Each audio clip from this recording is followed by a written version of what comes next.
Hello friends, வணக்கம். Gold சீரீஸில் கடைசி வீடியோ, இது 3வது வீடியோ. ஃபஸ்ட்டு என்ன பார்த்துருந்தோம் அப்படின்னா, கோல்டோட பேசிக்ஸ் பார்த்துருந்தோம். ஸோ எம்சிஎக்ஸில் என்னென்ன ப்ராடக்ட்லாம் கோல்டில் இருக்குது, நம்ம கோல்டு ட்ரேட் பண்ணுறதுக்கு என்னென்ன ப்ராடக்ட் நம்ம பண்ணணும் அப்படிங்கிற ஒரு இன்ஃபர்மேஷன்ஸ் பார்த்துருந்தோம். ஸோ கோல்டு ஸ்பாட்டுக்கும் நம்ம கோல்டுக்கும் என்ன டிஃப்ரென்ஸ் இருக்கும், எதை பேஸ் பண்ணி ட்ரேட் ஆகுது அப்படிங்கிற ஒரு கன்வர்ஷன் பார்த்துருந்தோம். 2வது வீடியோவில் gold 10 gold guinea gold petal எப்படி நம்ம ட்ரேட் பண்ணணும் அப்படிங்கிறதையும் என்ன மாதிரி பண்ணால் நம்ம கொஞ்சம் பெட்டராக இருக்கும் அப்படிங்கிற வீடியோ நம்ம பார்த்துடணும். ஸோ இது வந்து ஒரு காமனாக ஒரு பிகினராக கோல்டு பண்ணணும் அப்படிங்கிறது யூஸ்ஃபுல்லாக இருக்கும். ஸோ இன்றைக்கி என்ன பார்க்க போகிறோம் அப்படின்னா, கொஞ்சம் 100 கிராம் கோல்டு நம்ம எப்படி ட்ரேட் பண்ணுறது அப்படிங்கிறத பார்க்க போகிறோம். அதாவது கோல்டு மினி, கோல்டு எம் அப்படின்னு சொல்லுவோம். ஸோ இதில் பார்த்திங்கன்னா கோல்டு மினி அப்படிங்கிறது இருக்கும். இந்த கோல்டு மினி நம்ம எப்படி ட்ரேட் பண்ணலாம், ஸோ இதில் ஃபியூச்சர்ஸ் அண்ட் ஆப்ஷன் இருக்குது. இதில் நம்ம ஹெட்ஜிங் எடுத்துமே ட்ரேட் பண்ண முடியும். அப்படி பண்ணும்போது நமக்கு எப்படி மார்ஜின் பெனிஃபிட் கிடைக்கும், என்ன மார்ஜின் நமக்கு தேவைப்படும், அதை எப்படி நம்ம பில்ட் பண்ணி பார்க்குறது, நிஃப்டிக்கும் கோல்டுக்கும் என்ன மாதிரியான ரிஸ்க் ரிவார்டு இருக்கும் அப்படிங்கிற ஒரு டீட்டெயிலான ஒரு வீடியோ பார்க்க போகிறோம். கண்டிப்பாக நீங்கள் கோல்டு மினி பார்த்தீங்கன்னா இந்த வீடியோ நீங்கள் ஃபுல்லாக பாருங்கள், பார்த்தீங்கன்னா மட்டும்தான் புரியும். கொஞ்சம் டீட்டெயில்டாக நிறைய வீடியோஸ் கொடுத்துருக்கேன். ஸோ ஸ்விங் பற்றின வீடியோஸுமே கொடுத்துருக்கேன். எல்லாமே பாருங்கள். மார்க்கெட் பற்றி எல்லா இன்ஃபர்மேஷன்ஸ் கண்டிப்பாக நீங்கள் தெரிஞ்சுக்க முடியும். இந்த சேனல் உங்களுக்கு யூஸ்ஃபுல்லாக இருக்கும். மறக்காமல் சப்ஸ்கிரைப் பண்ணி வாட்ச் பண்ணுங்கள். இந்த வீடியோவை உங்கள் ஃப்ரெண்டுக்குமே ஷேர் பண்ணி மார்க்கெட்டில் என்ன மாதிரி ஆப்பர்ச்சுனிட்டிஸ்லாம் இருக்குது, அது எப்படி நீங்கள் யூஸ் பண்ணலாம் அப்படிங்கிற எல்லா இன்ஃபர்மேஷன் நீங்கள் தெரிஞ்சிக்க முடியும். Okay, back to the topic. So இப்போ நம்ம கோல்டு எம்மோட சார்ட்டுக்கு வரும். So first of all gold M நீங்கள் சார்ட்டுக்கு வரீங்க அப்படின்னா முதல்ல உங்களுக்கு தெரிய வேண்டியது எப்போ இதோட எக்ஸ்பைரி இருக்குது அப்படிங்கிறது தெளிவாக உங்களுக்கு தெரியணும். அப்போது கோல்டு ஃபியூச்சர்ஸ்க்கு வந்து 3 மாதம் கான்ட்ராக்ட் அவைலபிளாக இருக்கும். ஸோ நீங்கள் நார்மலாக உங்களோட ட்ரேடிங் அக்கௌண்ட்டில் போனீங்க அப்படின்னா நீங்கள் கோல்டு எம் அப்படின்னு நீங்கள் டைப் பண்ணிங்க அப்படின்னா கோல்டு எம்முன்னு டைப் பண்ணணும், கோல்டுன்னு நீங்கள் டைப் பண்ணக்கூடாது. ஸோ இதில் பார்த்தீங்க அப்படின்னா எம்சிஎக்ஸில் பாருங்கள் கோல்டு எம் அக்டோபர் ஃபியூச்சர்ஸ் இருக்குது, நவம்பர் ஃபியூச்சர்ஸ் இருக்குது, டிசம்பர் ஃபியூச்சர்ஸ் இருக்குது. ஸோ எப்போயுமே 3 மாதம் கோல்டு எம்மோட கான்ட்ராக்ட் கண்டிப்பாக அவைலபிளாக இருக்கும். இப்போது வந்து பார்த்தீங்கன்னா கோல்டு எம்மோட அக்டோபர் ஃபியூச்சர்ஸ் சார்ட் நான் வந்து இங்கே எடுத்திருக்கேன். ஸோ இது தன்னோட ப்ரோக்கரேஜ் ட்ரேடிங் வியூ. ஸோ இதில் நிறைய ஃபியூச்சர்ஸ் இருக்கும். ஸோ இதில் நான் ஆப்ஷன்ஸ் வியூ வந்து இதில் பார்த்துக்க முடியும். இப்போது இதுக்கு எப்போ எக்ஸ்பைரி அப்படிங்கிறத நம்ம பார்த்தோம்னா எப்போயுமே கோல்டு எம்முக்கு வந்து ஆப்ஷனுக்கு ஒரு எக்ஸ்பைரி இருக்கும், ஃபியூச்சருக்கு ஒரு எக்ஸ்பைரி இருக்கும். நல்லா ஞாபகம் வச்சுங்க. இப்போது கோல்டு எம்மோட ஆப்ஷன் பார்த்தீங்கன்னா எப்போ எக்ஸ்பைரி காமிக்குது அப்படின்னா 23 செப்டம்பர் 2025. அதை நீங்கள் எம்சிஎக்ஸோட ஆப்ஷன் செயினில் நீங்கள் போனாலுமே நீங்கள் அதை பார்த்துக்க முடியும். ஸோ ஆப்ஷனில் போனீங்க அப்படின்னா ஸோ இதில் ஆப்ஷன் செயின் இருக்கும். இந்த ஆப்ஷன் செயின் நீங்கள் கிளிக் பண்ணிங்க அப்படின்னா இதில் கோல்டு எம் அப்படிங்கிறத நீங்கள் செலக்ட் பண்ணிங்கன்னா எக்ஸ்பைரி கேட்கும். அந்த எக்ஸ்பைரி நீங்கள் 23 செப்டம்பர். அப்போ என்ன அர்த்தம்னா இது 23 செப்டம்பர் அன்னைக்கு இது எக்ஸ்பைரி ஆக போகுது கோல்டு எம்மோட ஆப்ஷன் கான்ட்ராக்டு. பட் ஆனால் ஃபியூச்சர்ஸும் அதே டேட்டு தான் எக்ஸ்பைரி ஆகும். பட் ஆனால் ஃபியூச்சர்ஸ் வந்து பார்த்திங்கன்னா 5 அக்டோபர் தான் எப்போயும் எக்ஸ்பைரி ஆகும். இது எப்போயுமே இருக்கிறதான். பட் நீங்கள் தெளிவாக புரிஞ்சிக்க வேண்டிய விஷயம் என்ன அப்படின்னா கோல்டு நீங்கள் பண்ண வந்தாலே சரி, அது ஆப்ஷன்ஸாக இருக்கட்டும் இல்லைன்னா ஃபியூச்சர்ஸ் ஆகட்டும், எப்போ நீங்கள் ஒரு கான்ட்ராக்டில் நீங்கள் க்ளோஸ் பண்ணணும் அப்படின்னா இப்போ நீங்கள் செப்டம்பரோட கேலண்டர் பார்க்குறீங்க. ஸோ நான் என்ன சொல்லியிருக்கேன், 23ஆம் தேதி பார்த்தீங்க அப்படின்னா ஆப்ஷன் வந்து க்ளோஸ் ஆக போகுது. அதே மாதிரி ஃபியூச்சர்ஸ் வந்து 5ஆம் தேதி க்ளோஸ் ஆக போகுது இல்லையா. ஸோ 5th அந்த டேட் தான் க்ளோஸ் ஆகும். ஏன்னா அந்த டேட் தான் எப்போயும் க்ளோஸ் பண்ணுவாங்க. அப்போ எப்போயுமே நீங்கள் வந்து கவுண்ட் பண்ண வேண்டியது ஒரு வாரத்துக்கு முன்னாடி எல்லா பொசிஷனையும் நீங்கள் க்ளோஸ் பண்ணணும்.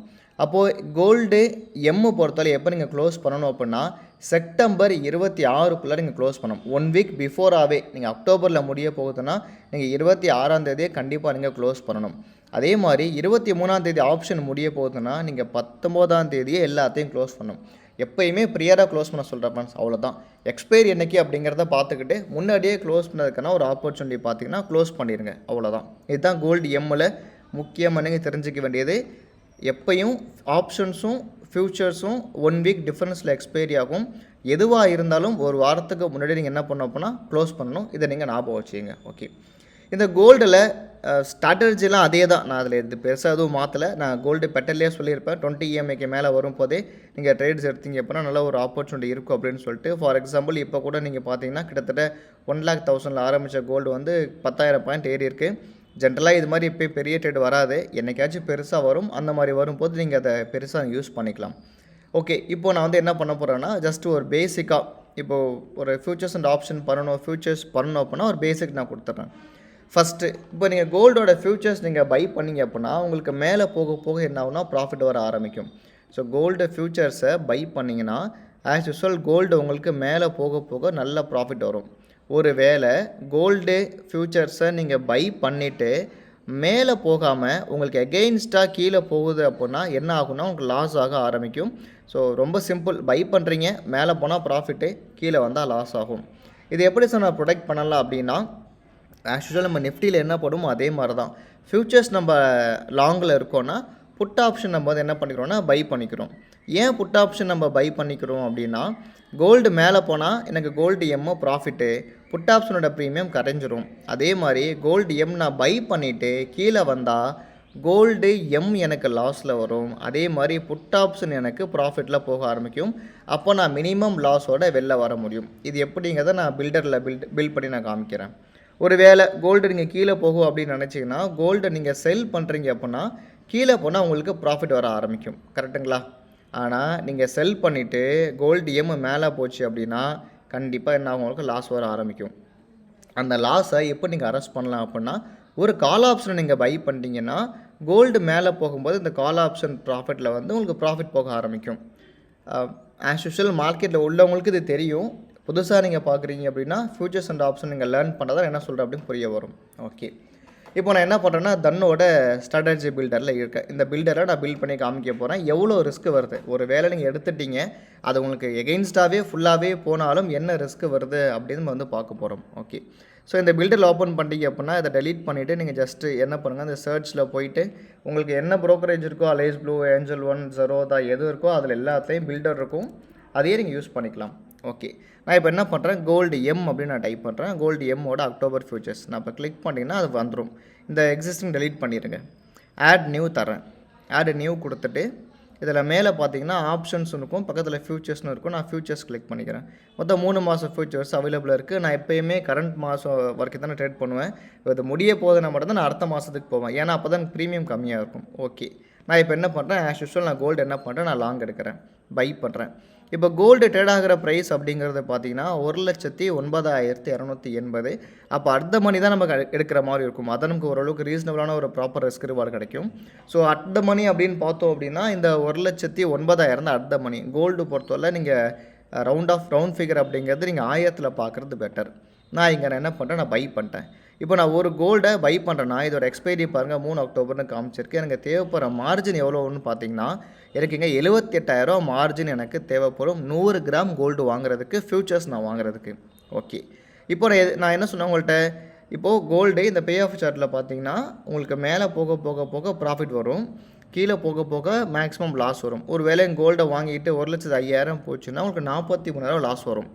அதுவே நீங்கள் கோல்டை வாங்கிட்டு 1,12,000 போச்சுன்னா உங்களுக்கு 32,000 ப்ராஃபிட் அப்படின்னு கண்டிப்பாக வரும். ஓகே, எனக்கு மேலே போனால் ப்ராஃபிட் மட்டும்தான் சார் வரணும், கீழே போனால் எனக்கு சின்ன லாஸ் தான் வரணும் அப்படின்னா கண்டிப்பாக நீங்கள் என்ன பண்ணணும்னா ஒரு புட் ஆப்ஷன் நீங்கள் பை பண்ணணும். அதுக்கு பேர் தான் ஹெட்ஜிங் அப்படிங்கிறது.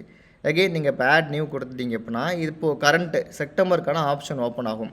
இதில் பார்த்தீங்கன்னா இப்போது ட்ரேட் ஆகிறது 9,200 இருக்குது. நான் சொன்ன மாதிரி எப்போயுமே ரவுண்ட் ஆஃபில் வாங்குங்க, ஏன்னா இதில் பெருசாக வந்து லிக்விடிட்டி இஷ்யூ இருக்கும். இதில் தான் ஓரளவு கரெக்டாக இருக்கும். நான் என்ன பண்ணுறேன், புட்டை பை பண்ணுறேன். ஃபியூச்சர்ஸ் லாங்கு புட்டை பை பண்ணுறேன். பை பண்ணிட்டேன். இப்போ பார்த்தீங்கன்னா மார்ஜின் வந்து பார்த்தீங்கன்னா எவ்வளோ எனக்கு மார்ஜின் கேட்கும்னா எனக்கு கிட்டத்தட்ட 74,000 தான் மார்ஜின் எனக்கு கேட்குது. ஸோ முன்னாடி 78, இப்போ 74 எனக்கு மார்ஜின் கேட்குது. ரொம்ப சிம்பிள். இங்கே என்ன நீங்கள் ப்ரீமியம் பே பண்ணுறீங்களோ அதுதான் லாஸ் ஆகும். இப்போ நான் எவ்வளோ ப்ரீமியம் பே பண்ணுறேன்னா 1,062 நான் பே பண்ணுறேன்.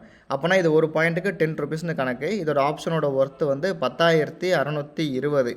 இப்போ பார்த்தீங்கன்னா நான் மேக்ஸிமம் லாஸ் ஆகிறது இங்கே எவ்வளோ லாஸ் வரும் அப்படின்னா 13,330ன்னு காட்டும், பட் அவ்வளோ வராது, 10,000 தான் லாஸ் எனக்கு வரும். ஓகே, இப்போது இங்கே பாருங்கள், இப்போ ஃபியூச்சர்ஸ் இங்கே இருக்குது. இப்போ நான் மேக்ஸிமம் எனக்கு வர லாஸை எவ்வளோன்னு சொல்லி பார்த்தீங்கன்னா நான் எதிர்பார்த்த மாதிரி மார்க்கெட் போகலை, தலைக்கீழே விழுந்தால் கூட நான் ஃபேஸ் பண்ணுற லாஸ் வந்து 13,000 நான் வந்து இங்கே ஃபேஸ் பண்ண போகிறேன். பட் ஒருவேளை இங்கே 1,09,000 1,10,000 போகுதுன்னா எனக்கு 4,800 ப்ராஃபிட் அப்படிங்கிறது கிடைக்கும். அதே மாதிரி எதுக்கு மேலே போனால் எனக்கு ப்ராஃபிட் அப்படிங்கிறது கிடைக்கும். ஸோ நீங்கள் எப்போயுமே ஒரு சப்போர்ட்டில் கோல்டு சீப்பாக இருக்குதுன்னா இந்த மெத்தட் நீங்கள் ஃபாலோ பண்ணிங்கன்னா நல்லா இருக்கும். நான் திரும்ப சொல்கிறது தான், கோல்டு மட்டும் செல் பண்ணாதீங்க சார். நான் நிறையா செல் பண்ணி லாஸ் பண்ணியிருக்கேன். பெரும்பாலும் கோல்டு வந்து கீழே நல்லா ஃபால் ஆகுது, நல்ல ஒரு சப்போர்ட் ரேஞ்சில் வந்து மேலே ரிவர்ஸ் ஆகுது, 20 EMAக்கு மேலே வருதுன்னா பை பண்ணினா நல்ல ஒரு ப்ராஃபிட் கிடைக்கும். சில சமயம் சைடு வேஸில் இருக்கும்போது மேலேயும் கீழேயும் போகாமல் ப்ரீமியம் கரையும். பட் ஒரு ட்ரெண்டிங்காக இருந்துச்சுன்னா அதை எல்லாத்தையுமே ரெக்கவரி பண்ணிவிட்டு நல்ல நீங்கள் ப்ராஃபிட்டுக்கு நீங்கள் வர ஆரம்பிச்சிருவீங்க. இதுதான் கோல்டில் நான் ஃபாலோ பண்ணுற கோல்டு எம்மோட மெத்தடு. ஸோ ஏன் நான் கோல்டு இவ்வளோ பண்ணுறேன் அப்படின்னா, இப்போது இதில் நம்ம மேக்ஸிமம் ஃபேஸ் பண்ணுற லாஸ் அப்படிங்கிறது பார்த்தோன்னா 13,300 எக்ஸ்பைரி ஆகுறப்போ. ஆனால் நான் எஸ்எல் கொடுத்துட்டு வந்தேன்னா ஒரு 2000 நான் எஸ்எல் நான் கொடுத்துட்டு வெளியில் நான் வந்துடுவேன். ஓகேங்களா? நான் நிஃப்டி கம்பேர் பண்ணி காட்டுறேன். இப்போது இதுவே நான் என்ன பண்ணுறேன், கோல்டை டெலீட் பண்ணிவிட்டு செல் பண்ணுறேன்னு வச்சுப்போமே. இப்போ பாருங்கள், புதுசாக ஒரு ஆப்ஷன் க்ரியேட் பண்ணியிருக்கேன். ஃப்யூச்சர்ஸை நான் என்ன பண்ணுறேன், செல் பண்ணுறேன். கீழே வரும் அப்படின்ட்டு நான் கோல்டை செல் பண்ணுறேன். ஆப்ஷனில் என்ன பண்ணணும், 1,09,000 கால் ஆப்ஷன் நான் பை பண்ணிக்கணும். ஏன்னா அதான் நியர்பி அட் த மணி. இப்போ பார்த்தீங்க அப்படின்னா எனக்கு மேக்ஸிமம் லாஸ் வந்து 10,785. ஏன்னா எப்போயுமே கோல்டு செல் பண்ணும்போது கொஞ்சம் ப்ரீமியத்துலேயும் ஃப்யூச்சர்ஸ் இருக்கும் இல்லையா, அதுவும் கொஞ்சம் கரையும். அதனால் இந்த வேல்யூ அப்படிங்கிறது வருது. இப்போ பாருங்கள், நான் மேக்ஸிமம் லாஸ் பண்ணுறது 10,000. பட் எனக்கு இங்கே 1,07,500 வந்தாலே எனக்கு இன்றைக்கி 8,800 ப்ராஃபிட் கிடைக்கும். எக்ஸ்பைரி ஆகும்போது 4,300 எனக்கு வந்து ஒரு ப்ராஃபிட் கிடைக்கும். இல்லை ஒரு 5,000 பாயிண்ட் கீழே விழுந்துட்டுனா கூட எனக்கு கிட்டத்தட்ட 28,000 எனக்கு ப்ராஃபிட் அப்படிங்கிறது பெருசாகவே கிடைக்கும். எங்கேயுமே போகலைன்னா நான் 10,000 லாஸ் அப்படிங்கிறத நான் அங்கே ஃபேஸ் பண்ணி தான் ஆகிற மாதிரி இருக்கும். ஸோ இதுதான் கோல்டு எம்மோட ரொம்ப ரொம்ப சிம்பிளஸ்ட்டு மெத்தடு ஹெட்ஜிங்கோடு நீங்கள் பண்ணுறதுக்கு. இதுவே நல்லாயிருக்கும். மார்ஜினும் 78,000 தான் 100 கிராம் வாங்குறதுக்கு. நீங்கள் 100 கிராம் கடையில் வாங்கணும் அப்படின்னா உங்களுக்கு கிட்டத்தட்ட 7,80,000 சொச்சம் தேவைப்படும். நான் ரஃபாக தான் சொல்கிறேன், ஜாஸ்தியாக கூட ஆகும் எப்படியும். பட் நம்ம எம்சிஎக்ஸில் பண்ணும்போது 78,000 மார்ஜின் இருந்தால் போதும். ஹெட்ஜிங்கோடு போகும்போது நம்ம டவுன் சைடு ரிஸ்க் அரெஸ்ட் பண்ணிடுவோம். அப்சைடு பொட்டன்ஷியல் ஜாஸ்தியாக இருக்கும். நினச்ச மாதிரி மார்க்கெட் மேலே போச்சுன்னா நல்லாவே ப்ராஃபிட் கிடைக்கும் கோல்டு எம்மில். இப்போது நான் நிஃப்டியை கம்பேர் பண்ணும்போது கோல்டு ஆல்வேஸ் நான் பெட்டர்னு சொல்லுவேன். ஏன்னா இப்போது ஜஸ்ட் நான் நிஃப்டியோட ஸ்ட்ராட்டஜி நான் போட்டு காட்டுறேன். ஸோ நிஃப்டி எடுத்துக்கிட்டிங்கன்னா நிஃப்டி 50. ஸோ நிஃப்டியோட கான்ட்ராக்ட் வேல்யூ 15 லட்ச ரூபா, கோல்டு எம்மோட கான்ட்ராக்ட் வேல்யூ கிட்டத்தட்ட 8 லட்ச ரூபா. பெரிய டிஃப்ரென்ஸ் நம்ம கிடையாது. பட் ஆர்ஆர் எவ்வளோ டிஃப்ரென்ஸ் ஆகுதுன்னு பாருங்கள். அதே மாதிரி நான் எங்கள் ஃப்யூச்சர்ஸ் எடுக்கிறேன். ஃப்யூச்சர்ஸை நிஃப்டி நான் வந்து பை பண்ணுறேன். நிஃப்டி பை அட் த மணி 25,200. நான் மந்த்லி கான்ட்ராக்டை நான் ட்ரை பண்ணுறேன். 30 செப்டம்பர் 25,200 புட் ஆப்ஷன் நாங்கள் பை பண்ணோம் அப்படின்னா நான் எவ்வளோ லாஸ் இங்கே ஃபேஸ் பண்ணுறேன் அப்படிங்கிறத பாருங்கள். 14,745 அப்படிங்கிற லாஸ் நான் எங்கேருந்து என்ன பண்ணுறேன், நான் ஃபேஸ் பண்ணுறேன். இதுவே மார்க்கெட் எனக்கு மேலே போச்சு அப்படின்னா எனக்கு நல்ல ஒரு ப்ராஃபிட் கிடைக்கும். இதுவே எனக்கு டவுன் சைடு போகுது அப்படிங்கிற பட்சத்தில் எனக்கு 14,745 எனக்கு ரிஸ்க் இருக்குது. இது கிட்டத்தட்ட இன்னும் 2 வாரம் எக்ஸ்பைரி தான் இருக்குது. இதுவே நம்ம அடுத்த மாதத்துக்கு போட்டு பார்த்தோம் அப்படின்னா நமக்கு எவ்வளோ ரிஸ்க் வருது அப்படிங்கிறத பாருங்கள். இப்போ ஃப்யூச்சர்ஸ் நாங்கள் கிளிக் பண்ணுறேன். அக்டோபர் ஃப்யூச்சர்ஸ் நான் எடுக்கிறேன். அதே மாதிரி நான் இங்கே அக்டோபரோட கான்ட்ராக்ட் நான் எடுக்கிறேன். ஆக்சுவலாக இப்போ ரொம்ப ரொம்ப ரொம்ப விக்ஸு கம்மியாக இருக்குது, அதனால் ப்ரீமியம் கம்மியாக இருக்குது. பட் இதுவே விக்ஸு ஜாஸ்தியாக இருந்தால் டெஃபினட்டாக கிட்டத்தட்ட 40,000 சம்திங் தேவைப்படும். 25,200 அப்படிங்கிற ஆப்ஷன் நாங்கள் பை பண்ணுறேன் அப்படின்னா இங்கே பாருங்கள், நான் எவ்வளோ ரிஸ்க் மேக்ஸிமம் ஃபேஸ் பண்ணுறப்பட்டு 30,573 நான் ரிஸ்க் அப்படிங்கிறத நான் என்ன பண்ணேன்னா நான் ஃபேஸ் பண்ணுறேன். ஸோ அதனால தான் நான் கோல்டை ஃபோக்கஸ் பண்ணுறேன். ஏன்னா கோல்டு அப்படிங்கிறது மேனிப்புலேட் அப்படிங்கிறது இல்லாமல் இருக்கும். பட் நிஃப்டி அப்படிங்கிறத பார்த்தோன்னா டெஃபினட்டாக கொஞ்சம் கொஞ்சம் மேனிப்புலேஷன் அப்படிங்கிறது ஷூராகவே இருக்கும். நம்ம எப்பயுமே நிஃப்டி வந்து கண்டிப்பாக நம்ம பார்த்து தான் பண்ணுற மாதிரி இருக்கும். இதில் எம்டிஎம் லாஸ் அப்படிங்கிறது காமிக்க ஆரம்பிக்கும். பட் மார்ஜின் 77,000 தான் இருக்கும். ஸோ எப்போயுமே நிஃப்டி கம்பேர் பண்ணும்போது கோல்டில் எப்பயுமே பெட்டர் ரிஸ்க் ரிவார்ட் இருக்கும். நமக்கு டைமிங்குமே இருக்கும், ஆப்பர்ச்சுனிட்டியும் கரெக்டாக இருக்கும். பட் நிஃப்டியில் நிறைய ஃப்ளக்சுவேஷன் இருக்கும். ரிஸ்க் ரிவார்டு வந்து உங்களுக்கு ரொம்ப ரொம்ப ரொம்ப ஜாஸ்தியாக இருக்கும். ரிஸ்க் ஜாஸ்தியாக இருக்கும், ரிவார்டு கம்மியாக இருக்கும். இப்போ வொலட்டிலிட்டி இண்டெக்ஸ் வந்து கிட்டத்தட்ட நமக்கு 10ல் இருக்கிறதுனால ப்ரீமியம்லாம் கம்மியாக இருக்குது. இதுவே 12, 13லாம் போச்சு அப்படின்னா ப்ரீமியம் இன்னும் ஜாஸ்தியாக இருக்கும். அப்போ ஹெட்ஜ் பண்ணும்போது உங்களுக்கு ஜாஸ்தி லாஸ் அப்படிங்கிறது வரும். ஸோ ஒரு மினிமமாக பிகினராக நீங்கள் பண்ணுறீங்க அப்படின்னா ஃபஸ்ட்டு கோல்டில் பண்ணதுக்கு அப்புறமா நீங்கள் நிஃப்டியில் போய் நீங்கள் பண்ணுறது எனக்கு தெரிஞ்சு பெட்டராக இருக்கும். எடுத்ததுமே நிஃப்டியில் நீங்கள் பண்ணீங்க அப்படின்னா கண்டிப்பாக ஒரு பெரிய லாஸ் அப்படிங்கிறது நீங்கள் ஃபேஸ் பண்ணுற மாதிரி இருக்கும். ஸ்டாப் லாஸ் கொடுக்காத வரைக்கும், ஸ்டாப் லாஸ் வந்து அடிச்சதுன்னா கொடுத்துட்டு வெளில வர்றதுக்கான ஆப்பர்ச்சுனிட்டி இருக்கும், அதை நீங்கள் பாருங்கள். மற்றபடி கோல்டு அதே தான் ஃப்ரெண்ட்ஸ், நான் அதே 20 EMAக்கு மேலே வர தான் எடுப்பேன். ஸோ அதே மாதிரி வாலட்டிலிட்டி கம்ப்ரெஷன் என்ன ஆகுதோ அதை சூஸ் பண்ணி ட்ரேட் பண்ணுவேன். அதே கான்செப்ட் தான், எதுவுமே சேஞ்ச் பண்ணல. பட் இதுதான் கோல்டில் நான் பண்ணுற ட்ரேடு. ரெகுலராக பண்ண மாட்டேன். ட்ரேடு கிடைக்கிறப்ப மட்டும்தான் பண்ணுவேன். நீங்களும் அதே மாதிரி ட்ரேடு கிடைக்கிறப்ப மட்டும் பண்ணுங்கள். எப்பயுமே ப்ராஃபிட்டில் இருப்பீங்க. ஸோ சின்ன சின்ன இடத்துலலாம் ட்ரேட் ஆப்பர்ச்சுனிட்டி பார்க்காதீங்க. அது நமக்கு ப்ரோக்கரேஜும் ஜாஸ்தியாகும்.